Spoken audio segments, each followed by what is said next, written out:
Oh my goodness, we are live at the Big Festoon, March 2025. This isn't just any normal conference, this is a show.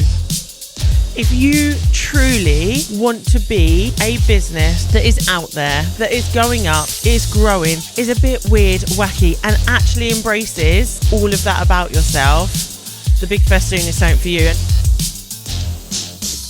We're going to give you a glimpse inside, and don't worry, we're going to tell you how you can be at the next one.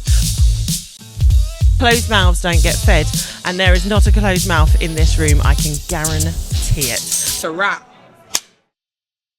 Hello, we're here at the Big Festoon video podcast pop-up March 2025. I've changed the order of that a bit, keeping you up to date and on your toes. We're about to go into the last quarter of the day. I'm very excited because I'm being joined by Lydia, who's one of the exhibitors here. Hello, how are we? Good, tired, but good. It's been a long couple of days. Yes. How have you found it? Very good. It's been fun. It's been...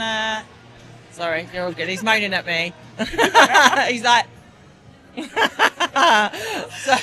yeah, tired, but excited? It's been good. It's always interesting. You meet lots of amazing people with businesses I've never heard of, which is a great thing. Amazing. Is this your first time at the Festoon? No, second one. So I exhibited last year and exhibited again this year. Did you go to any of the other events within the year? I mean, Danny doesn't just hold one. She's a lass of many. So the only closest event linked to it is I went to Ideas Fest. Also had a stand there last year. Oh, incredible. So we'll be back there this year. Exciting. Yeah. Because this is what's wonderful about this community, and we use that word a lot here, is that everyone goes to everybody else's events. You know, they're not afraid, they're not hiding them. They're like, come to Atomicon, come to Ideas Fest, come to, it's like, okay, where am I going next? And we all get dragged along for the ride, right? I'll be dragged along, but I kind of pulled along very willingly. It's definitely not any kicking and screaming. No. I'm like, where are we going? Okay, I'm coming. Whether you want me there or not, I'm coming. So, explain to people what you do.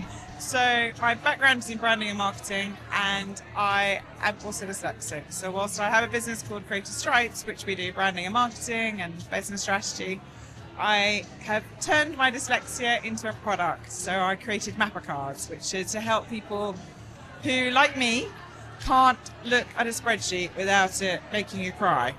So I made it so that it's not quite gamified, but it's more of a playful, interactive way of building your marketing plan or your social media content or your website layout. It's so good. I mean, for those that are watching, you can see me holding up now, and I'm sure Ben will take some photos as well. So here we've got the marketing plan Mapper Cards, the social media Mapper Cards. I'm missing the other box, the website one, because you've already sold out of those. I mean, yeah, we haven't got any in stock at the moment. Like business idea, website idea, website, Mapper Cards. It's been a very long day. Yeah, no, don't worry, I'm with you. We're all good. Social media.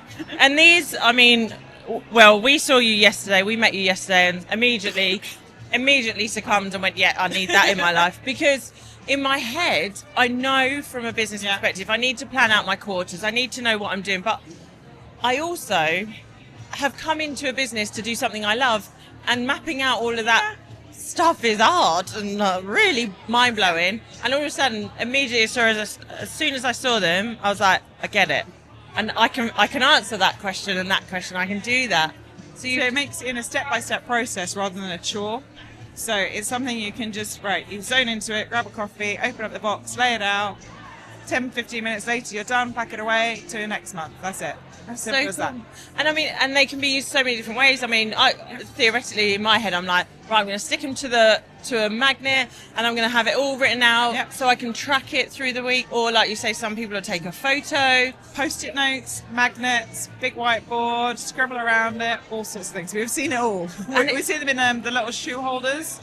Okay. The little pockets. Yeah. And seen it in those. Yeah. I like that idea. That's cool.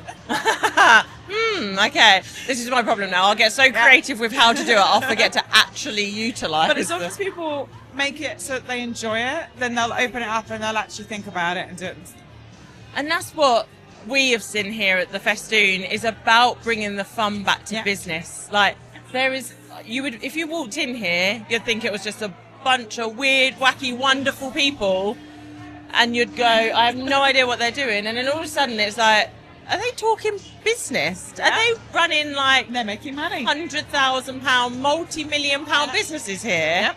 And that's what this community is doing. Which is why it's been ideal here, because as well as the fact that majority of the people we meet are creatives, visual thinkers, whether they're neurodiverse or not, but most of them are visual, and they want to have something that's just more enjoyable. It's more fun.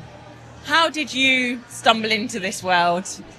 So, excuse me. So I have always been doing visual planning with all of my clients, and then through COVID, at the start of COVID, I was getting clients saying, how do I do this? I can't do this on my own. I need someone to work with me. I thought I could turn this into a product like I tell other people. And I properly hyper-focused. I was going through all sorts of stuff at the time, and I created the social media ones. Never really did anything with them. I launched them on a Canadian website, bizarrely. Of course. That was the first place to launch. I think we did like $1,000 in 24 hours or something. And I was like, oh, crikey, there's actually like a market for this. Yeah. And then completely freaked myself out, stepped away and did nothing with it for another bit longer. And then was like, well, where do I put these? Who's the audience? So I had to really look at what they wanted. And I realized it's all of the creative parts of your business. So it's your marketing. It's all the things that have a process, but we don't want to go to a textbook. So don't do so. Amazing. And how long have you been in the Festoon world or the IATQB world? Only in the last couple of years, really. I kind of stumbled into it through other people, and I was like, so it's kind of cool.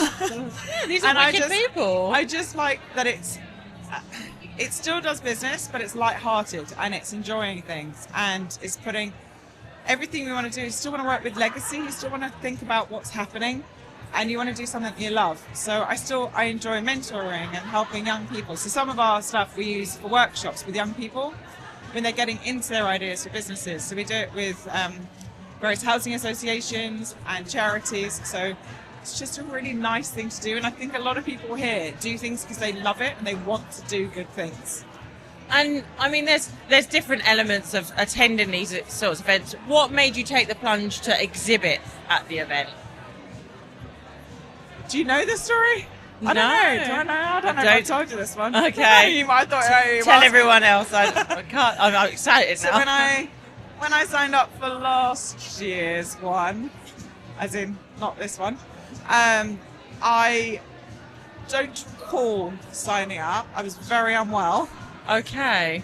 I had been doped up on a lot of medicines because I was very unwell in hospital with my asthma. I have no recollection of booking it until 2 weeks before, when I received a lovely email that said, hey, looking forward to seeing you in 2 weeks' time in Bolton. And I wasn't quite sure which bit freaked me out more, the 2 weeks or the Bolton, because I live in Hertfordshire. Oh, okay, yeah. It's like, oh, why would I? Okay. But it turned out it was actually the right audience, the right place. So I obviously had something in my mind, so I knew what I was doing. I just didn't know what I was doing. And then last year it worked so well, I just booked it straight there and then. Amazing, fantastic. And something you're going to be coming back to? We're always trying to work out what we're going to do for the following year. So we're taking all of our decisions, but this is something we'd still like to be part of the community in some ways, trying to work out which of the events. Now there's several, we've got to make decisions. Will we ever see you on the stage? That wasn't a no. That wasn't a no. I'm happy with that. That's a start. It's never a no. That's good. It's never a no. Not yet. Not yet. Yeah. But it will happen. Maybe. Incredible. Lydia, thank you so much for coming to join me. We'll grab all the links and we'll put them in there. Links to shops and all sorts of things like that. And people will come and find those. Go and do them. We've bought them already. They're incredible. I'm excited to actually plan my next year out. Thank you so much. Are you a hugger? Yeah. Yeah?